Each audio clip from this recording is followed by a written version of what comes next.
बोलिए श्री सद्गुरुदेव महाराज जी की जय, सच्चे दरबारी की जय।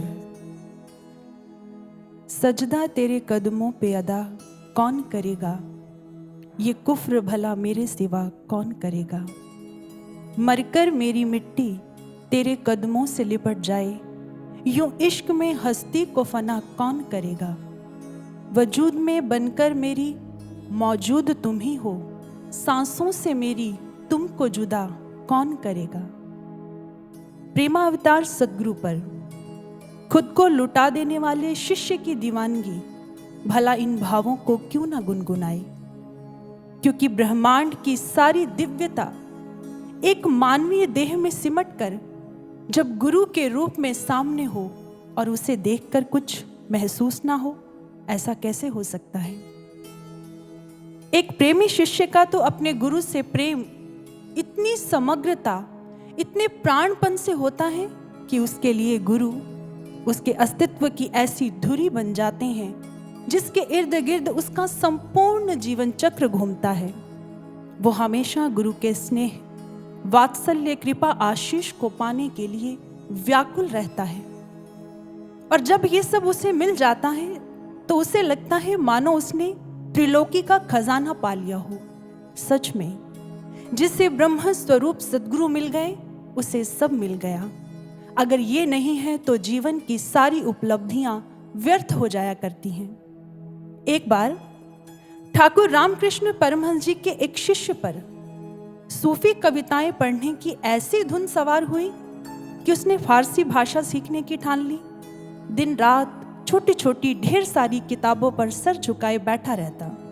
गुरु तो जानते थे क्या हो रहा है। जिस शिष्य का मन सदा गुरु गुरु की रटन लगाए रखता था, अब वो कुछ और रटने लगा है। एक दिन तो हद हो गई। जब ठाकुर ने आवाज लगाई तो किताब में डूबे होने के कारण वो अपने गुरु की आवाज को सुन नहीं पाया।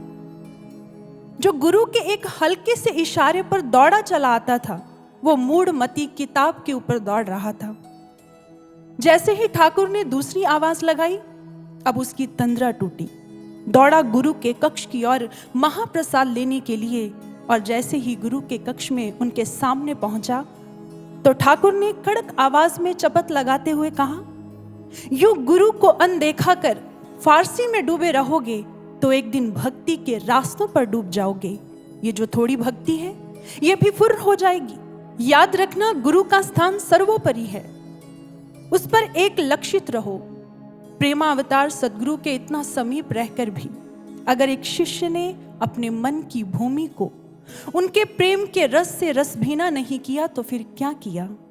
कहे कबीर गुरु प्रेम बस, क्या नियरे क्या दूर, जाका चित जासो बसे, सोते ही सदा हजूर। इसलिए एक प्रेमी शिष्य की धड़कन में, रुदन में, भक्ति में, व्याकुलता में, पूजा में, प्रेम में, विरह में, वियोग में केवल एक ही अभिव्यक्ति होती है, मात्र उसके गुरुदेव। ना लोक की चाह ना परलोक की, बस यही कहता है, आ बांट ले सारी कायनात अपनी, एक तू मेरा बाकी सब तेरा।